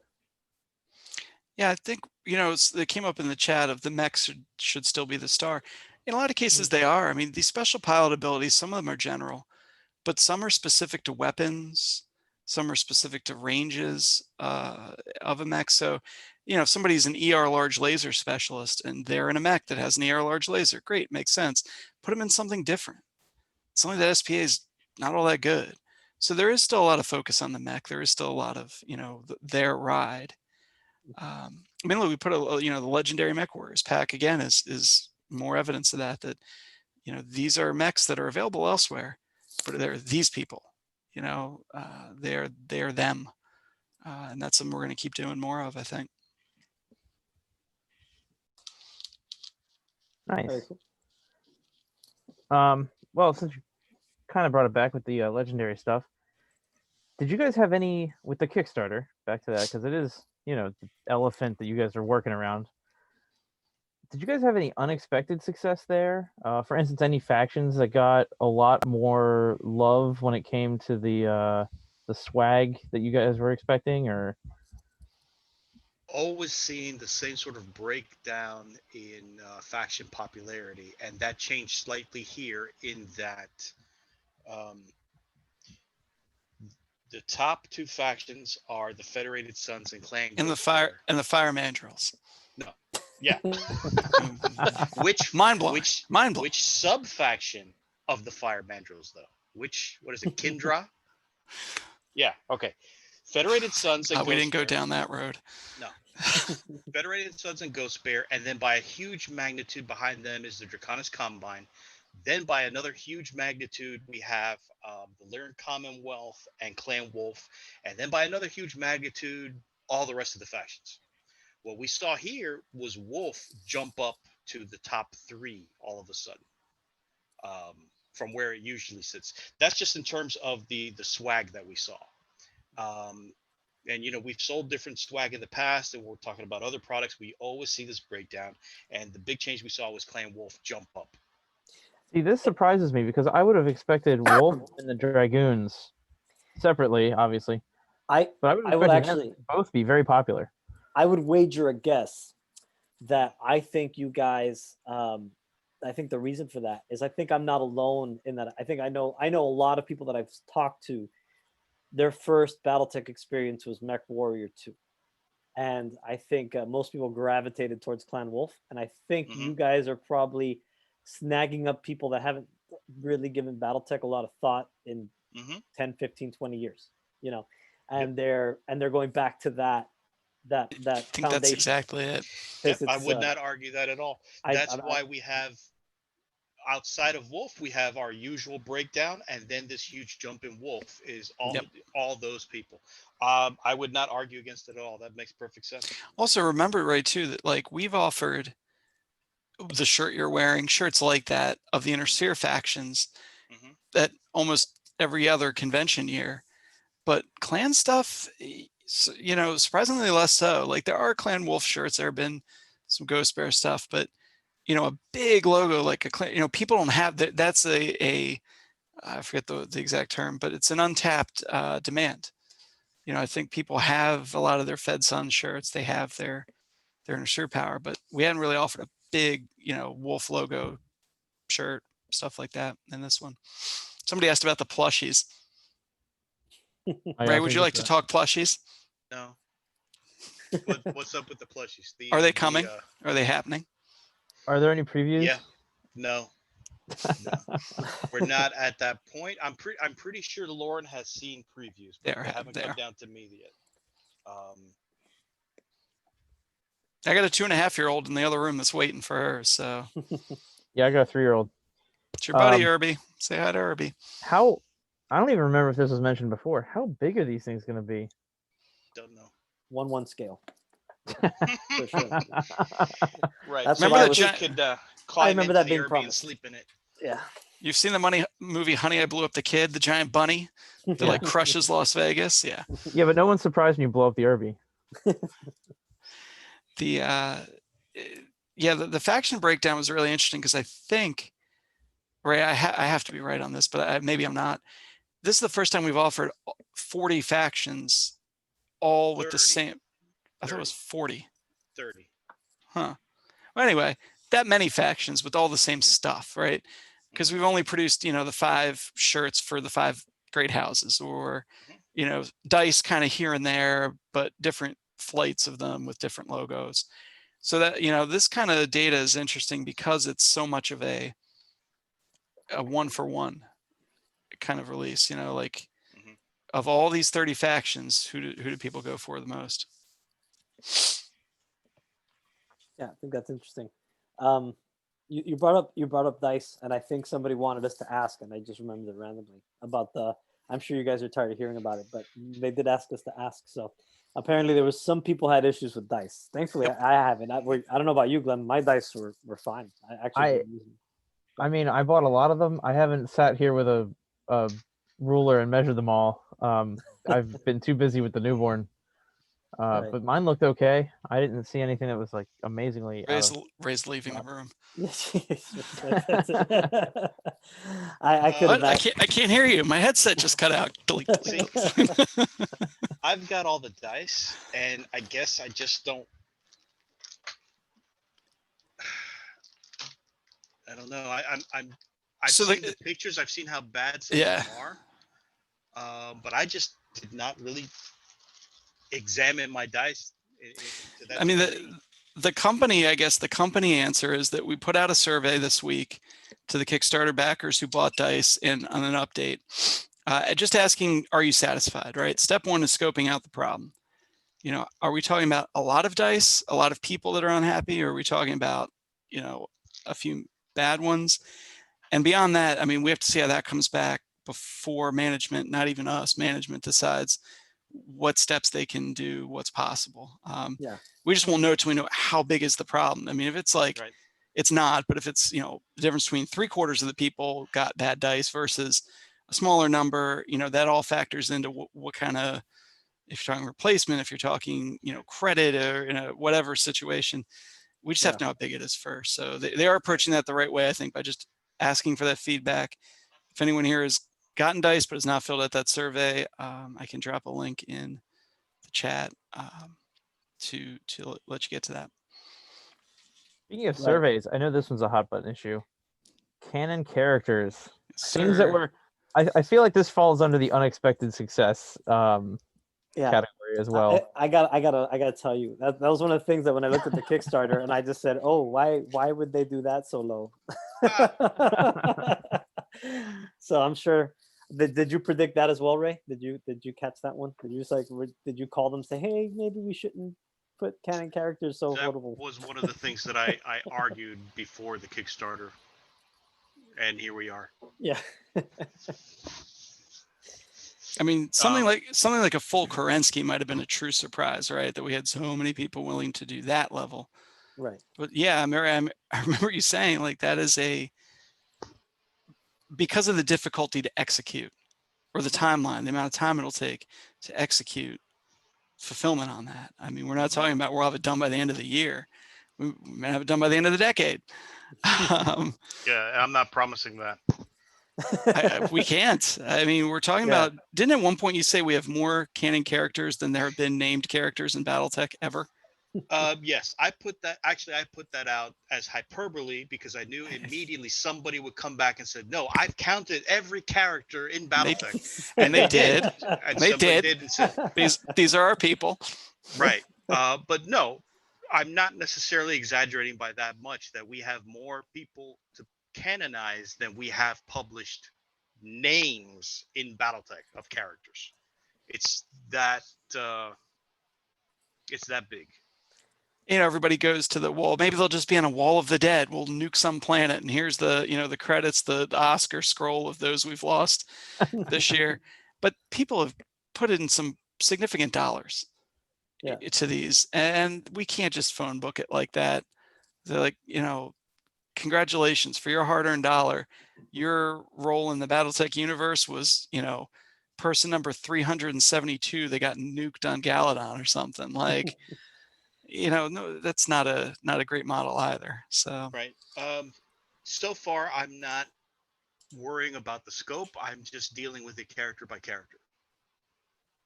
So I guess that's all you could do, right? Yeah. Mm-hmm. Yeah.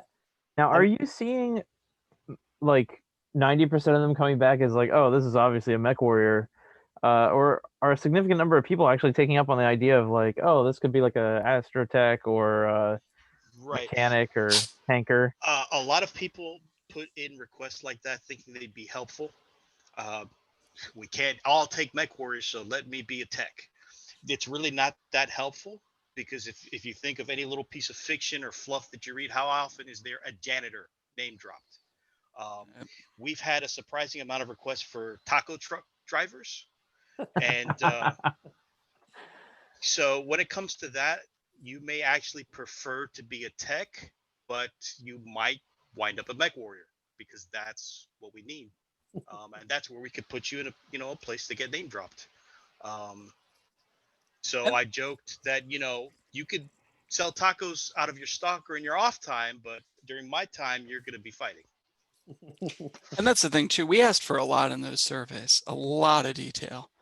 I mean, original faction, faction you're in now, like, favorite color as a child, favorite color now. I mean, we went pretty far down the rabbit hole, and Yeah. that's fine. It gives you a lot to, on the one hand, it gives us a lot to work with, right? So the more that we have, the more the chance we will get some element of your character, of you, into your character. You've given us a lot of grist for the mill.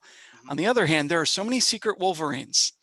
Yeah. And look, Mhm. no shade to anyone who is a secret Wolverine that might be one day hearing or reading this, but like, that kind of stuff is tough because we're not, what product is that going in Right. to truly meet 100% of what they want? So, people were creative. People had a lot of ideas. Oh, not all of those ideas are going to be able to go. They just can't. I mean, we, I'm actually a descendant of Simon Cameron. Like, Mhm. sure. I In will say your this: fiction. we've already put out Mhm.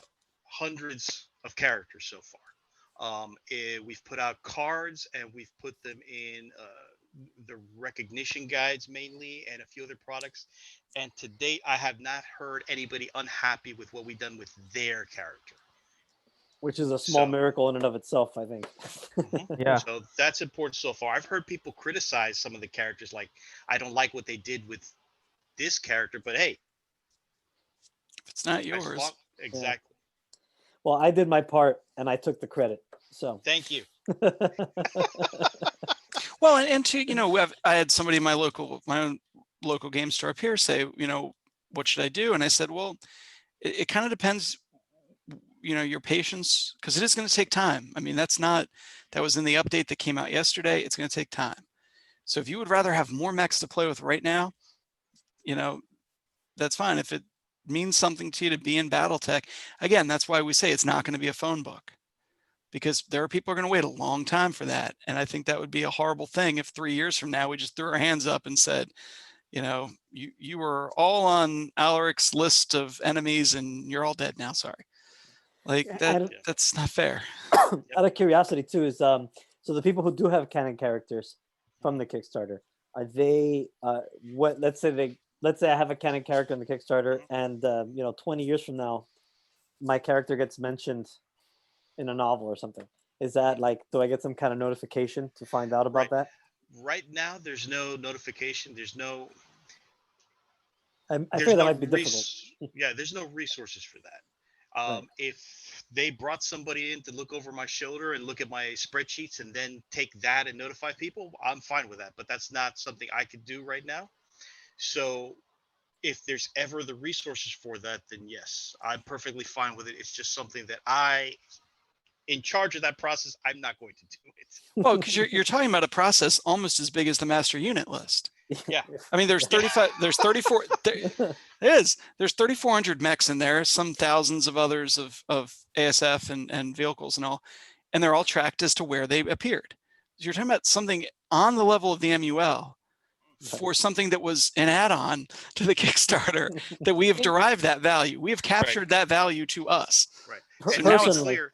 To like, be clear, it is being tracked. yes, It's just that extra step of then notification. dealing with that I'm not doing.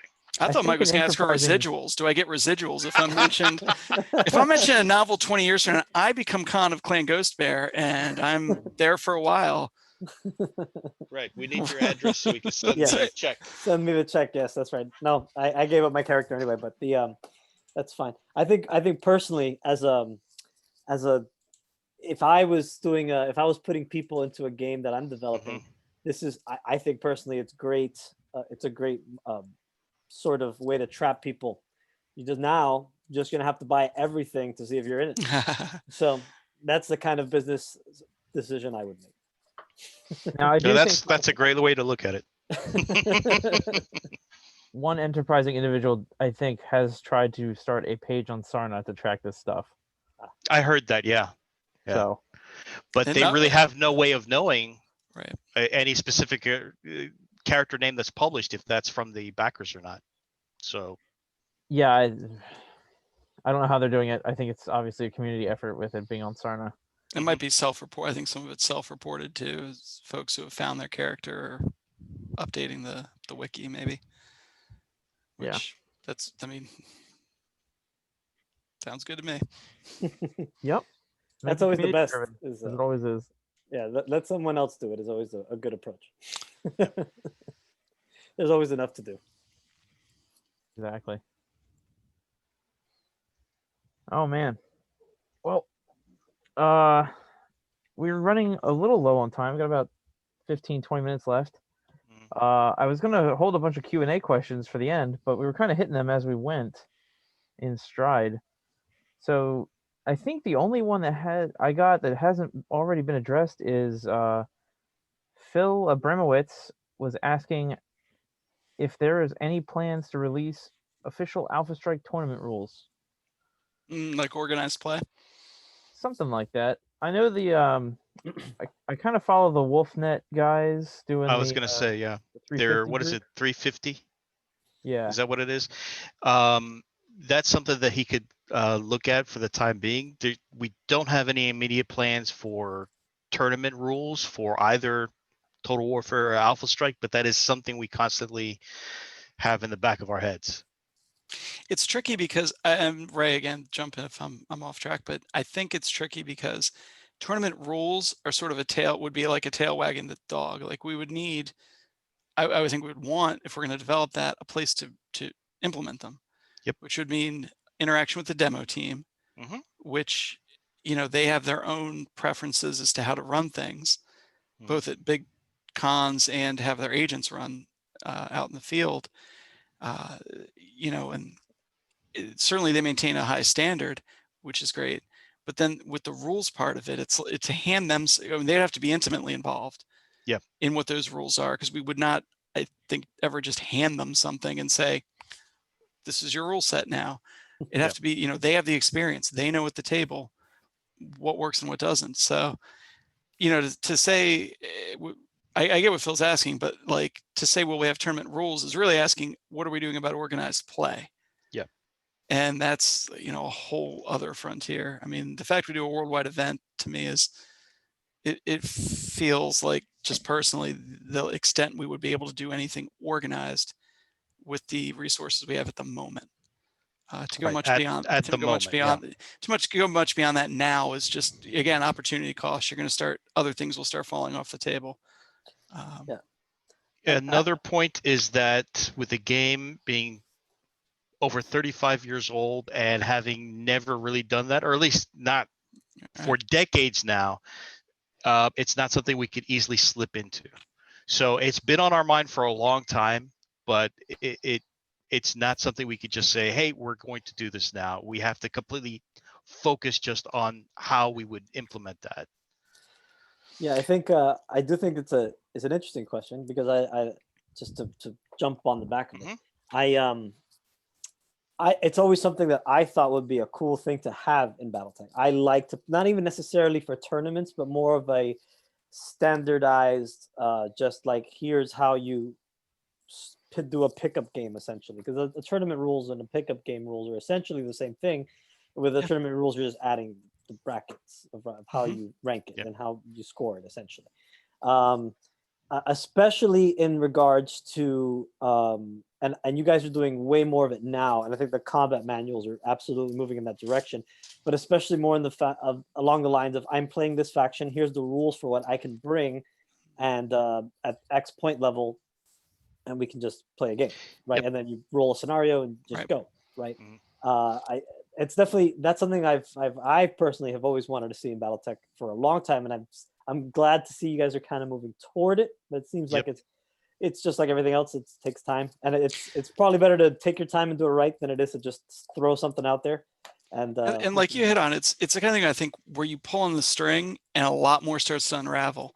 Because, all right, so if we're talking about official tournament rules, they need to be at least some kind of balance. That goes back to the battle value question. How are we weighting things? Are things weighted fairly? And then to your point about combat manuals, a game like 40K was built with splat books in mind. Well, I mean, maybe not Rogue Trader, but eventually it became an army book, separated things, right? Battletech, as far as I've ever been told or understood, the idea that any mech would most any mech originally 3025 would be fielded by any faction was a feature, not a bug. Right. You could pick up a mech and you could play it, you could story it up however you wanted because it worked everywhere, with some exceptions. But now it's very much, in modern game terms, it's a bug.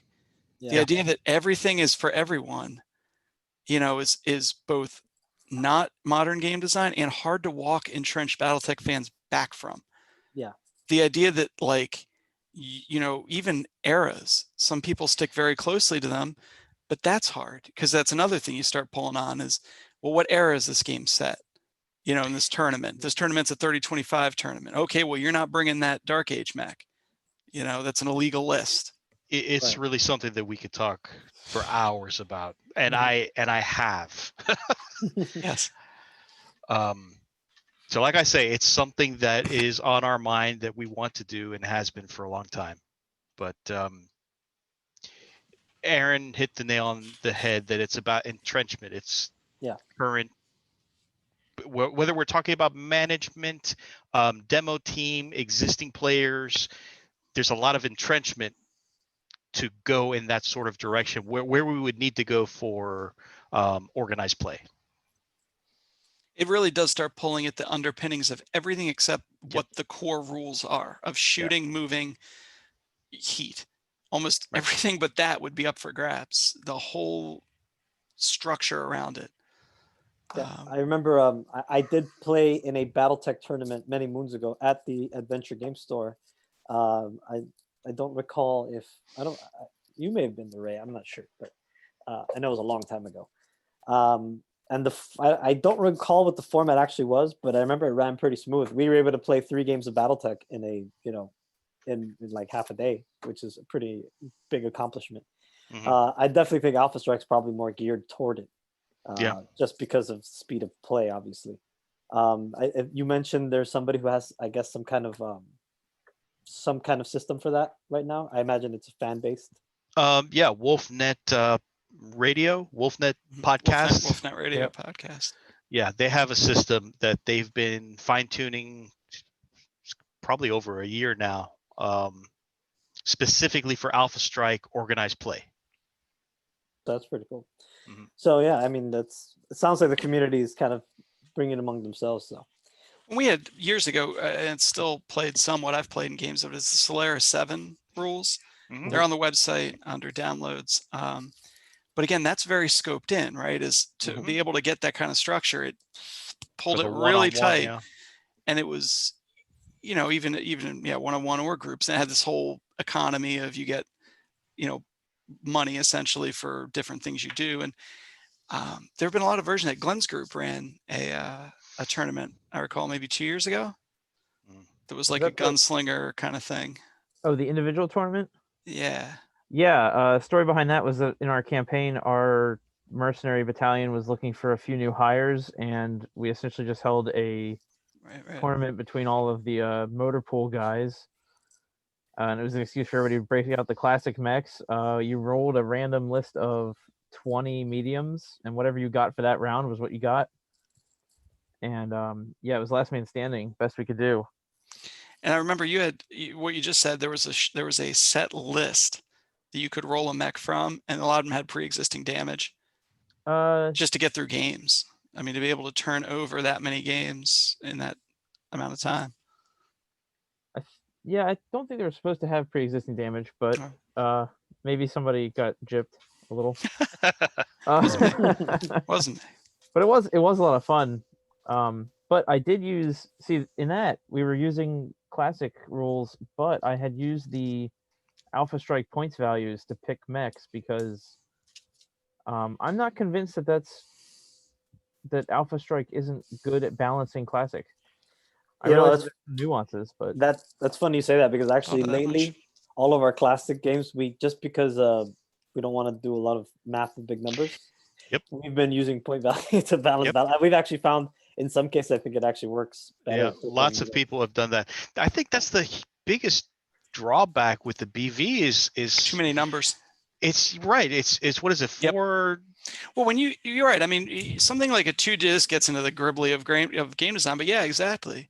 what's my someone asked me the other day, what's a standard clan star BV? Mhm. And I said 20,000 BV. And he's like, 20,000? Like that's like the Austin Powers. It's more money than exists in the world. Like, it's not a real number. Whereas you get 250 and a mech might cost, 23 or 47 for an assault. Like, oh, all right, that I get. Yeah. That it's way more feels easy. It's way easier to do pilot values and stuff. I mean, you're not Absolutely. going to get the same granularity, but it works, So but I don't need to know that my mech is 3,467 BV because I added a jump jet and now it's not 32. Like that is the account tech that I think Ray and I are both very much against. Yeah. And I've heard the pushback against that that people can't do math, and the thing is, you don't want to do that kind of stuff to prep for a game. Right. Give me 2 digits to play with, maybe 3, just to set up my game so I can have some fun. And that goes back to the whole record sheet thing. A game of 40K, sure, you're building a force, but there are apps to help you with that. And even then, you're not filling out the data cards yourself. I mean, but that's what original OG Battletech was asking people to do. Was here's a lump of numbers, turn it into a record sheet. You're not playing yet. Like, is there anything we didn't hit on, Ray, that you wanted to mention, Glenn? Okay, I just had another question pop up in chat, and I think we went over it a little bit. Eric is asking if there are any plans for campaign expansions. He says like Armada has. I presume he means Star Wars Armada. Those are good, yeah. He means like a scenario book where there's the point value, the factions you can play, and then maybe the series of missions you play with maybe consequences from each mission, like a mission tree. What I would say is take a look at Tookie when it comes out, and then hit me up and tell me what you think. Are we doing it right? Are we there yet? Tookie, it sounds pretty exciting. Yeah, the Chaos campaign system is built on branching on mission trees, and without getting too far into it, there's another economy of war chest points. So you have points to spend to repair your units, replace your units, and buy the next mission. So you have to really it puts a lot of choice in the player's mind of, do I not fix my unit and try and take on this big mission because that's a huge payoff? Or do I fix my stuff and maybe take a smaller mission that doesn't have the payoff but is safer? So Tokai'd is based around that. It's a lot of risk, kind of push your luck element to it. And like Ray said, we're developing it still. I mean, we're always tinkering. Right, and the Chaos campaign system at the core of it is that you start by building your own unit and plug it into the campaign. So whether you're a lance of mercenaries or you're a binary of clan mechs or whatever the scope that you want to play with, whatever faction, you decide on that and it plugs into the campaign. So in this case, you're definitely plugging in to one of the invading clans or to Comstar. So it's a little more focused, which may be what you're asking about specifically. So I would say check it out in a couple weeks and then hit me up and let me know what you think.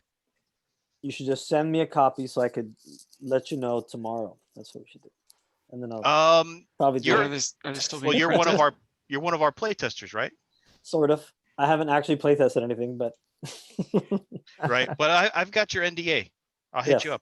That's like from a million years ago, but yes. Here, I'm gonna put my email in the chat. It's real easy to. Who knows? I should add mine too. Well, Ray knows where to find me, so he can just come and hire people to beat me up if anything. So if I leak anything.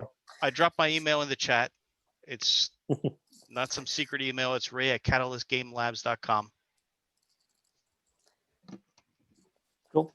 Okay, so I got. If the Tokai thing is successful, I do think that, even if it's only 2, like instead of having 7 different battlefields or whatever you're doing with Tokai, even just doing 3 or 4 missions, that would be a great way to take a deep dive on any given planet with a particular invasion, or just give some backstory to something you're looking to look into. far as that goes, we have a PDF only product called Turning Points, which is exactly that, and it uses the Chaos Campaign system. Each one of those products takes a look at a small battle, and usually has 3 to 6 tracks for the campaign in the back. It gives you, again, a focus of what factions are involved, what specific units, but it is up to you to build your own unit that you're going to run through the campaign. So if you want to take a look at Turning Points, Battletech Turning Points, that'll give you a little bit of a taste of what we're doing with Tukiyid. Okay. See, Sounds that's good. another thing. There's just so much product. I don't know what it all is. There is. And one of Yeah. the things Ray and I have talked a lot about and we want to work on is better pathing for a customer to understand, where do I start? What's the next step up? You saw some of this with some of the promotional material during the Kickstarter where there was like 1, 2, 3, 4, 5, and so on, where, from here you can do these different styles of play. I think that's important for any game company, but especially for something like Battletech where, you could take a drink from the fire hose with all the products and going back 35 years is to know what's current. What's, with the question we get, I think almost more than any others, what's the current rule book? What are the current rules? Just tell me what book I'm buying. And we do good with, I think we do well with the box sets, giving people that toehold, bring it all the way back around, right? But maybe not with the rule book so much. There's just a lot. Yeah, and that's got to be super difficult for you guys because if for our game Blood and Plunder, we only have one rule book and we have one expansion book, and I get that question a lot. Yeah, like that. There's confusion there. We have 2, and you guys have what? I mean, maybe Seven or 8. Yeah, core books. yeah. It does have to do with the longevity of the game and the difficulty of what's the term, Aaron? Retiring stuff. Retiring, deprecating things like I call it. It's an kind of IT thing, but like to deprecate old rule sets, like that's just not the book we use anymore. Right. And I think again about entrenchment, people like the books they have. They've used the books they have. They know the books they have. And even if it's not a different edition, sometimes we're not even talking about Battletech's 2nd edition. There's been one of those, I guess, but it's the same book, but sometimes even it looks different. We put a different cover on a book. This is Tactical Operations that's now been split into 2 with 2 new covers. Same rules. I mean, it was an important choice to make and a good one, but it creates questions. And so Glenn, to your point, we want to make sure that people know where to go. It's a communications thing. It's just a marketing question. Yeah, because I did ask that earlier. All right, guys, we got about a minute left. Any final points you want to hit before we well, end I this? have one really important question that I had to ask before we get to that. It's a very simple one. Just so who is the ill clan? How did it end up being Jay Falcon? I've already given you the answer. It's the Fire Mandrels. we saw what the swag did, and we said, all right, well, tear up the plants. We saw the swag, how many of those sold, and we figured nobody would expect the Fire Mandrels. That's a weird way to say Jade Falcon, but okay. So carry on with your closing finishing position. All right. So anything either of you guys have? Any final points?